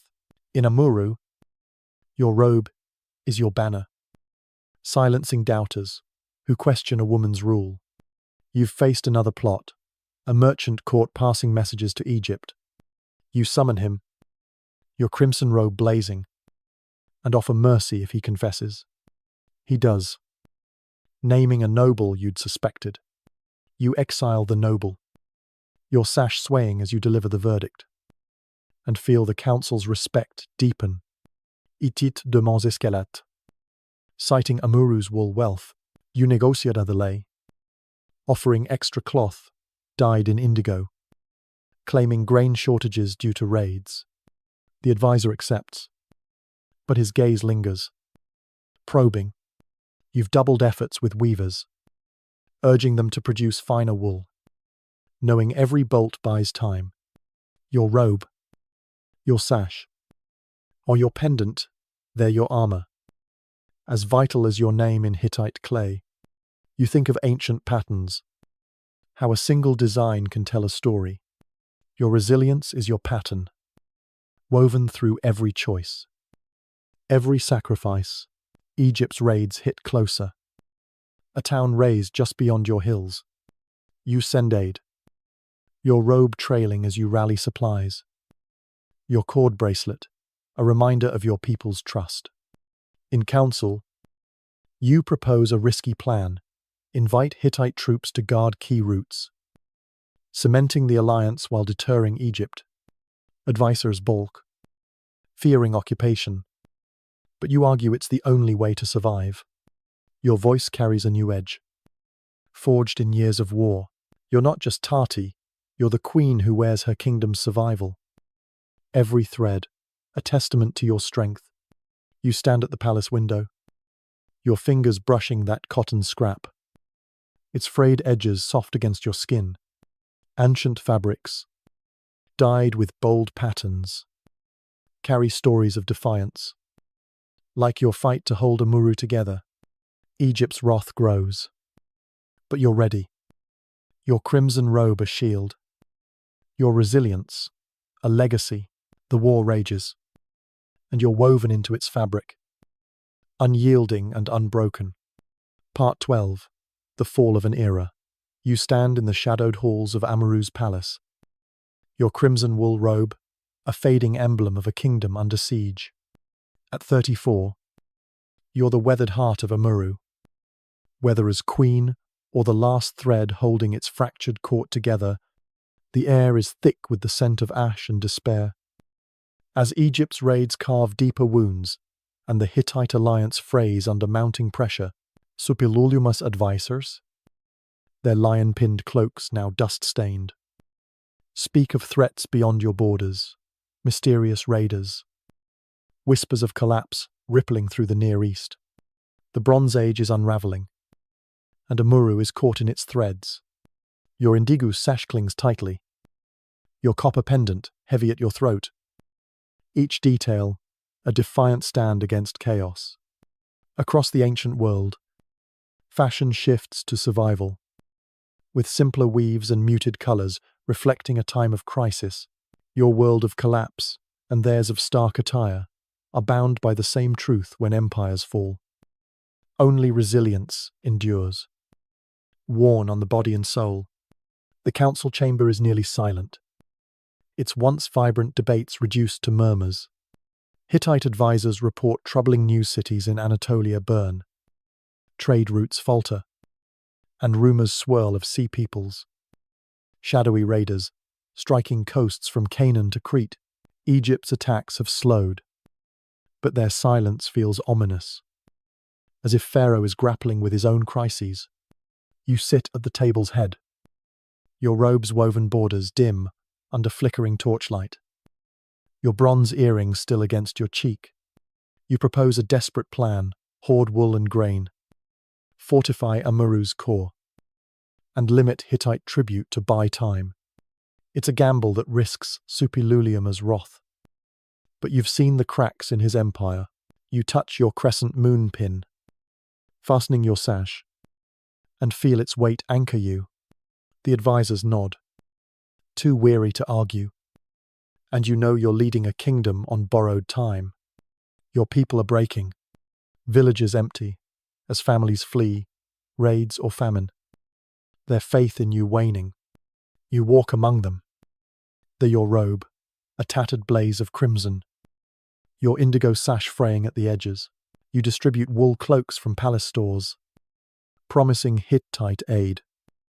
But their eyes are hollow, searching your copper pendant for miracles. You've mastered the art of hope, using your attire to project strength. But it's harder now. A woman presses a woven band into your hand, and you tie it beside your old cord bracelet. Joking, at least we're still weaving. Right, the crowd musters a weak smile. But the weight of loss presses heavier. You think of that cotton scrap from the Indus Valley, now crumbling in your keeping, a relic of a world where innovation thrived. Unlike your own, where survival is the only craft left. Across the ancient world, fashion mirrors the collapse. In Egypt, linen grows coarser, dyed in muted ochres as trade falters. Mesopotamian wool loses its vibrant indigo, woven into plain tunics for fleeing refugees. Minoan skirts, once swirling with color, are replaced by simple wraps as palaces burn. Archaeological finds show rougher looms and fewer dye vats. Proof of a craft retreating to necessity. Historians still debate whether this shift was driven by resource scarcity or a cultural turn to humility. But the result is stark clothing, stripped of grandeur, reflecting a world where survival trumps beauty. You imagine a Minoan woman, her once vibrant skirt, now a plain shawl, and feel her loss echo your own. Your crimson robe, once a banner, is patched from wear, but you wear it with pride. Its borders, a fading map of your fight. You've kept your indigo sash, though its hue has dulled, a nod to a time when color meant power. Your bronze earring, a last touch of Minoan flair, feels heavier now. Like Amurru's bordens, a Hittite scribe once asked about your pendant, and you told a half-truth about its maker, guarding its meaning. You're guarding everything now: hope, resources, the will to endure. Remember those Celtic trousers, tales of their rugged defiance. You wear your robe with the same grit. A queen in a world coming undone. A strange tale reaches you: a Mesopotamian weaver who dyed her last wool with ash, claiming it mourned her city's fall. You smile faintly, picturing the grey threads. I'd stick to crimson. You'd quip, winking through the ache. But you understand the need to weave grief into fabric, to make loss tangible. In Amurru, your robe is your elegy, worn against the tide of collapse. You've faced betrayal again. A noble fled to Egypt. Taking merchants with him, you summon the rest. Your robe a dim fire, and warn of Hittite retribution while offering wool to loyal traders. They stay, but you know fear, not trust, binds them. Hittite demands falter as their own lands face unrest. You seize the chance, withholding grain, but sending minimal wool, dyed in faded hues. Claiming scarcity, the advisor glares, but accepts. His own worries evident. You've tripled efforts with weavers, producing coarse cloth for your people. Knowing every thread is a lifeline. Your robe, your sash, your pendant, they're your armor. As vital as the crumbling walls around you, you think of ancient fabrics, how plain weaves carried survivors through chaos. Your resilience is your weave, holding Amurru together as the world frays. Egypt's silence breaks with a weak letter, hinting at their own struggles. You stand in council, your robe, a worn shield, and propose halting tribute to Pharaoh, redirecting wool to Hittite allies, still standing. Advisors gasp. But you argue it's Amurru's only path. Your voice carries the weight of years, of raids and rebellions survived. You're not just Tati, you're the queen who wears her kingdom's last stand. Every thread, a defiance of the end. The sea peoples loom, a shadow you can't fight. But you'll face them as you've faced everything cloaked in crimson. Unbowed, you stand at the palace window, your fingers brushing that cotton scrap. Now dust in your palm. Ancient fabrics, stripped to survival, carry stories of endurance. Like your fight to save Amurru. The Bronze Age is dying, but you're still here. Your crimson robe, a fading flame. Your resilience, a legacy that won't unravel. Even as the world does. Part 13, A Queen's Legacy. You linger in the dim corridors of Amurru's palace. Your crimson wool robe, a tattered banner of a kingdom, barely holding on. At 36, you're the soul of Amurru. Whether crowned queen or its last guiding light, the air is heavy with the scent of damp stone and fading hope. As the Bronze Age collapse tightens its grip, Egypt's raids have dwindled, their empire distracted by internal strife. But the Hittites, your allies, falter under relentless attacks from shadowy raiders. Amurru's village lie half abandoned, and your people cling to survival. Your indigo sash, now faded, clings to your waist. Your copper pendant rests heavy at your throat. Each detail, a quiet testament to your unyielding will. Across the ancient world, fashion transitions to the medieval era, with practical wool and leather reflecting a new age of resilience. Your world of legacy and theirs of enduring attire are bound by the same truth: what you leave behind, woven in cloth or courage, defines your mark on time. The council chamber is nearly empty, its stone walls echoing with ghosts of past debates. A lone Hittite advisor, his lion-pinned cloak frayed, brings news of Sepil Luma's weakening empire, cities sacked, armies scattered by the sea peoples. Egypt's silence persists, a sign of their own collapse. You sit at the table's head, your robe's woven borders barely visible in the dim torchlight, your bronze earrings still against your cheek. You propose a final stand, consolidate Amurru's remaining resources, arm the core villages, and halt all tribute to focus on survival. It's a Vesperity act, defying Hittite demands. But you've seen empires crumble. You touch your crescent moon pin, its copper worn smooth, and feel its weight ground you. The advisor nods, too broken to protest. And you know you're leading a kingdom into its twilight. Your people are shadows of themselves. Markets are barren. Families huddle in fortified hamlets, their trust in you stretched thin. You walk among them, your robe, a faded blaze of crimson, your indigo sash knotted tightly. You share wool blankets from dwindling stores, promising safety. But their eyes are dull, scanning your woven cord bracelet for answers. You've mastered the art of endurance, using your attire to project defiance. But it's a fragile mask. An elder grips your hand, thanking you for keeping Amurru alive. You smile, joking. As long as we've got wool, we've got a chance. He nods. But the weight of loss presses harder. You think of that cotton scrap from the Indus Valley. Now, dust in your palm, a relic of a world you'll never see again. Like the Amurru you once knew. Across the ancient world, fashion adapts to a new era. As the Bronze Age fades, medieval styles emerge: wool tunics, leather belts, and sturdy cloaks replace vibrant dyes and intricate patterns. In Europe, barbarian trousers evolve into fitted leggings, paired with layered wool for warmth. Egyptian linen grows rare, swapped for coarse weaves. Archaeological finds show iron needles and simpler looms, proof of a craft rebuilt for survival. Historians still debate whether this transition was a loss of artistry or a pragmatic rebirth. But its legacy is clear clothing that carried people through chaos.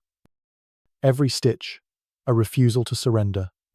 You imagine a medieval woman, her wool tunic patched but strong, and feel her resilience mirror yours. Your crimson robe, now threadbare, is still your shield. Its borders, a map of your struggle. You've kept your indigo sash, though its color has bled. A nod to a time when Amurru dreamed of wealth. Your bronze earring, a faint echo of Minoan grace, feels like a relic of a lost age. A Hittite scribe once asked about your pendant, and you told a story of its maker, hiding its personal weight. You're guarding your legacy now. A queen whose name in Hittite clay, etched years ago, is all that may survive. Remember those Egyptian amulets, tales of their divine protection. Your robe is your amulet, a quiet vow to endure. A strange tale reaches you, a European weaver who stitched her family's names into her cloak, believing it kept their spirits close in dark times. You smile faintly, picturing the threads. I'd stitch Amurru. You'd quip, winking through the ache. But you understand the need to weave memory into fabric, to make loss eternal. In Amurru, your robe is your monument, worn against the collapse.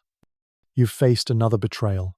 A merchant fled to Egypt, spreading lies of your weakness. You summon the rest, your robe a dim fire, and offer wool to loyal traders. Warning of Hittite spies. They stay, bound by fear. Not faith, but it's enough for now. Hittite demands cease as their empire crumbles. You halt Altribute, redirecting wool to your people, weaving blankets for the coming winter. The advisor, now a fugitive in your court, says nothing, his eyes hollow. You've pushed weavers to their limits, producing coarse cloth for survival, not trade. Your robe, your sash, your pendant, they're your armor. As vital as the walls you've reinforced. You think of medieval fabrics, how plain wool rebuilt a world. Your resilience is your fabric, holding Amurru together as the Bronze Age dies. A final raid hits, not from Egypt, but from unknown raiders, likely sea peoples. You stand in council, your robe, a worn shield, and order a retreat to Amurru's core. Abandoning Uti lands, advisors weep, but you insist, your voice steady, forged in years of loss. You're not just Tati, you're the queen who wears her kingdom's last breath.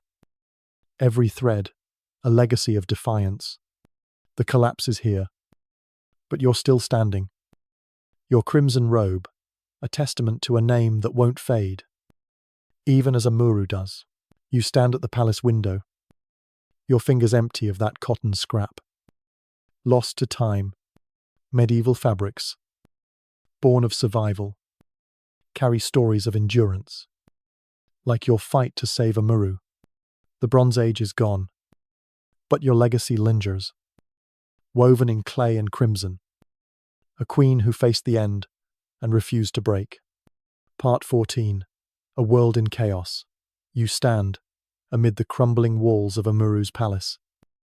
Your crimson wool robe, a tattered shroud in a kingdom gasping its final breaths. At 38, you're the fading pulse of Amurru. Whether as queen or its last defiant spirit, the air is choked with the stench of charred wood and despair. As the Bronze Age collapse engulfs the world, the Hittite alliance, once your anchor, has dissolved. Superluliuma's empire lies in ruins, its advisors vanished or dead. Egypt's raids have ceased, their own lands consumed by chaos. But a new terror stalks your borders, the Sea Peoples, relentless raiders who leave only ash. Your indigo sash, now a dull grey, clings to your waist. Your copper pendant hangs heavy, a relic of a life nearly lost. Across the ancient world, fashion reflects the anarchy. With patched wool and scavenged leather clothing, those who survive, your world of chaos and theirs of desperate attire are bound by the same truth when all falls.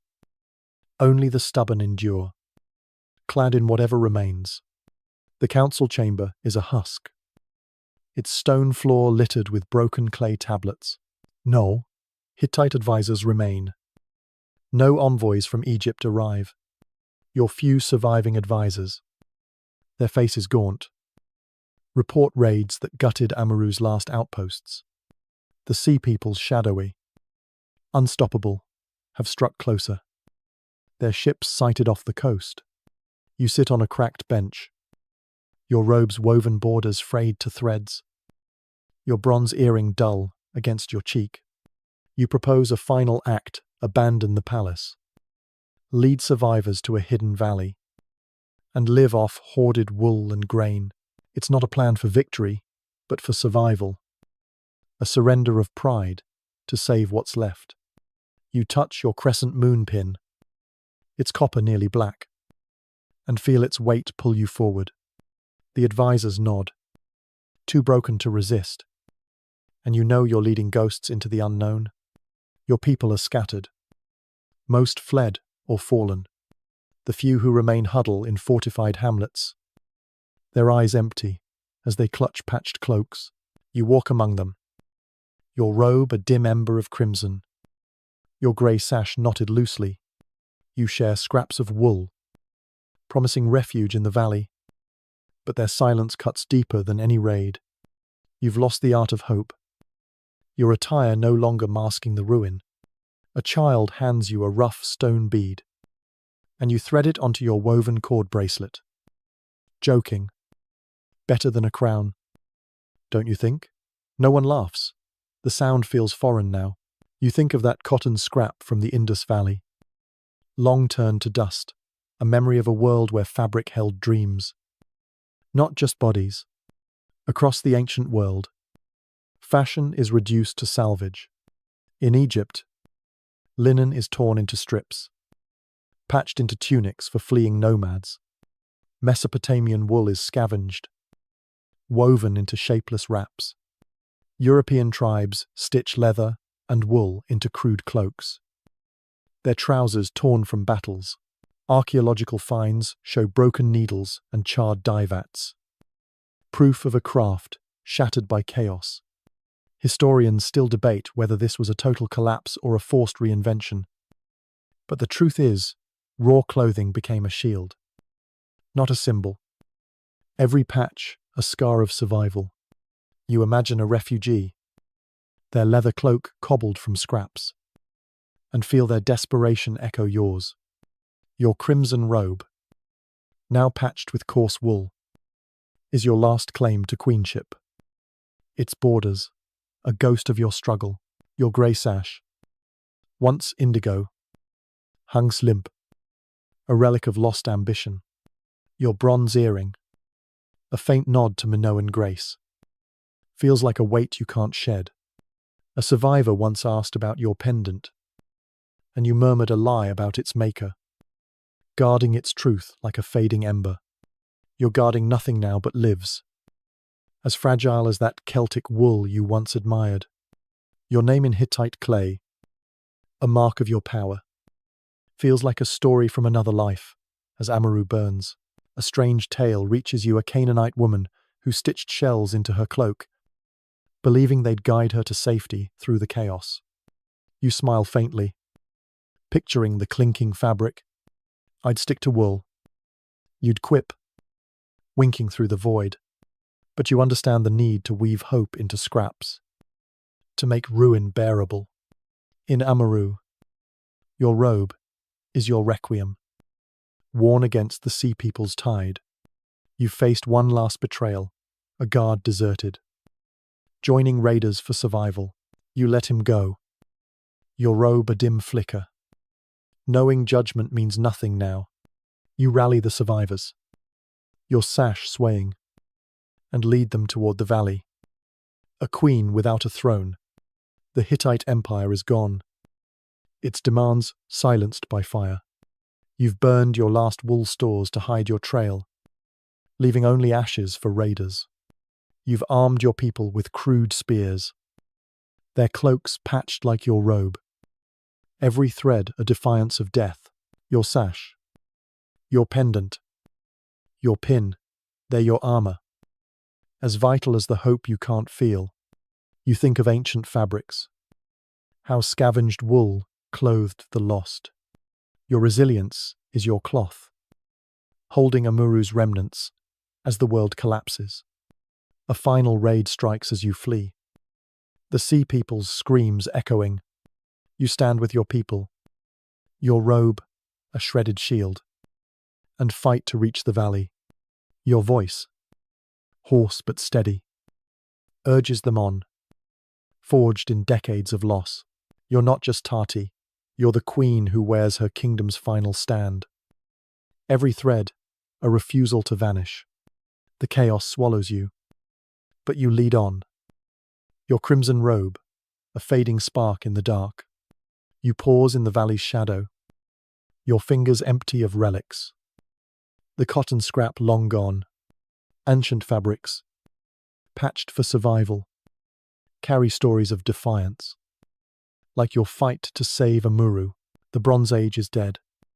But you're still here, on your crimson robe, a testament to a legacy that flickers, unbroken, against the end. Part 15, Tati's Echo.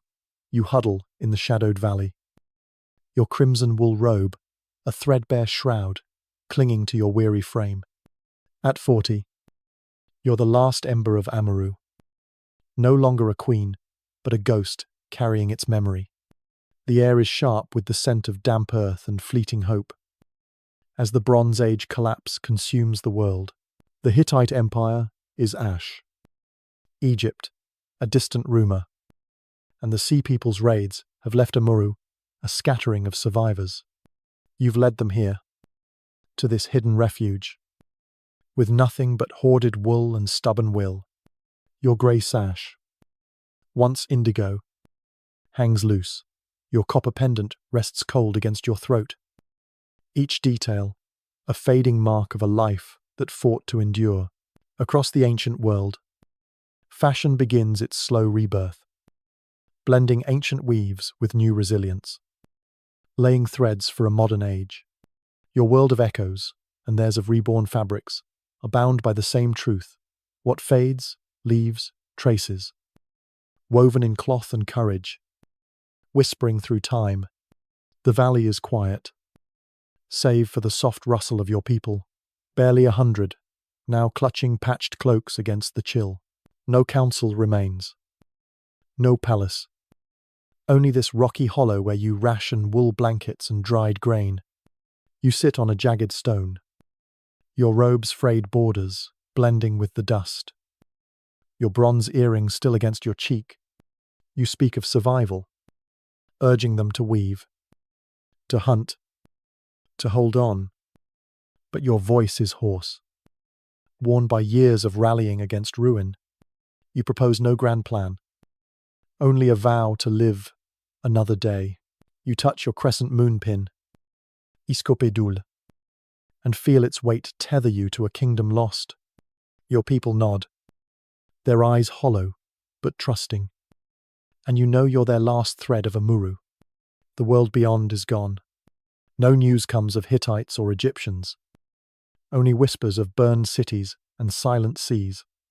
Your survivors look to you, their patched tunics echoing your robe's decay, their hope pinned to your presence.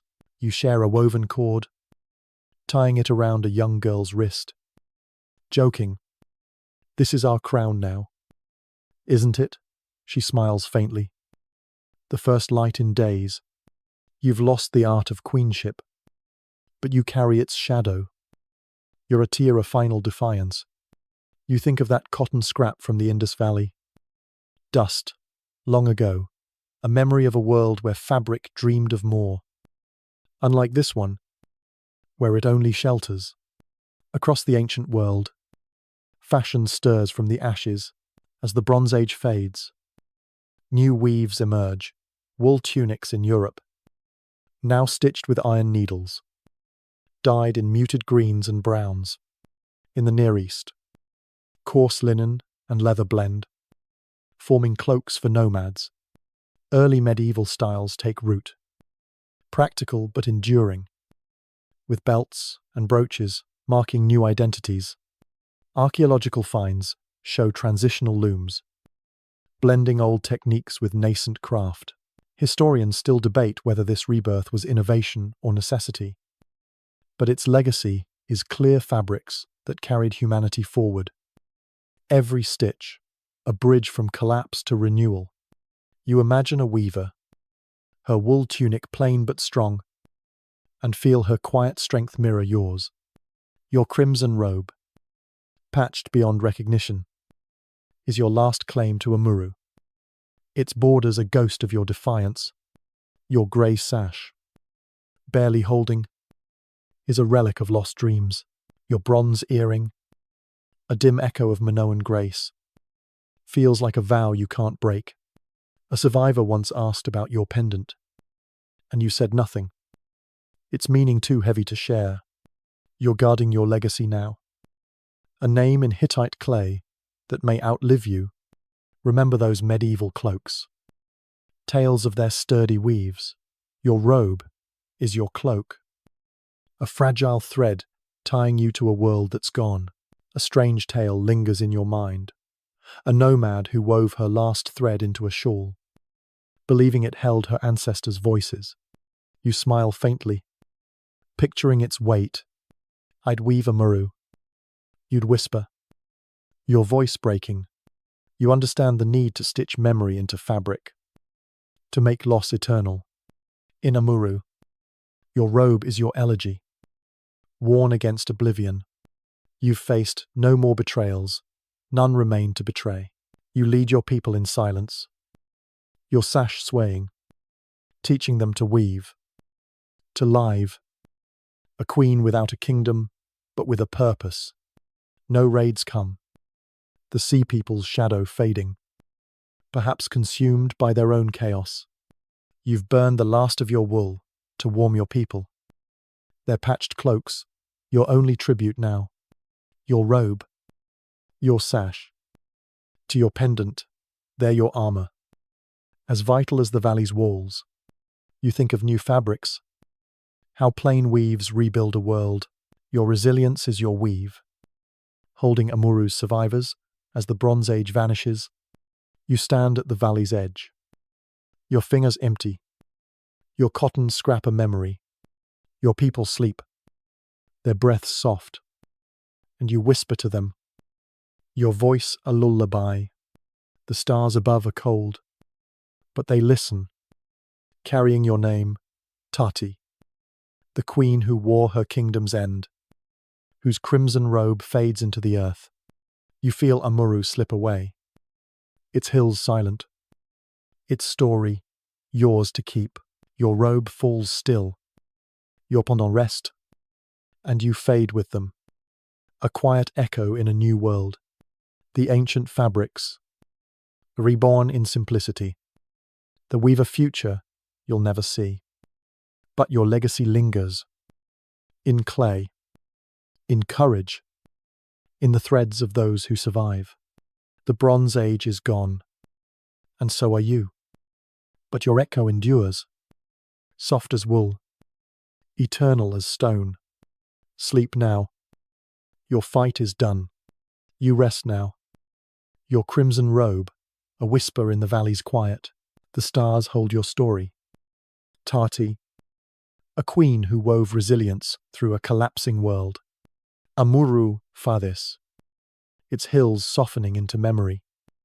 But your name, etched in clay, hums softly through time, the fabrics of a new age wool. Leather, linen, carry your defiance, stitching survival into history's loom. You fought. You loved. You endured. And though the Bronze Age sleeps, your echo lingers, gentle as a breeze, strong as stone. Let the night cradle you. Let the stars sing. Your kingdom is gone. But you are not forgotten. Close your eyes, dear listener, and dream of threads that never break. Sleep well, wrapped in the warmth of a story that lives on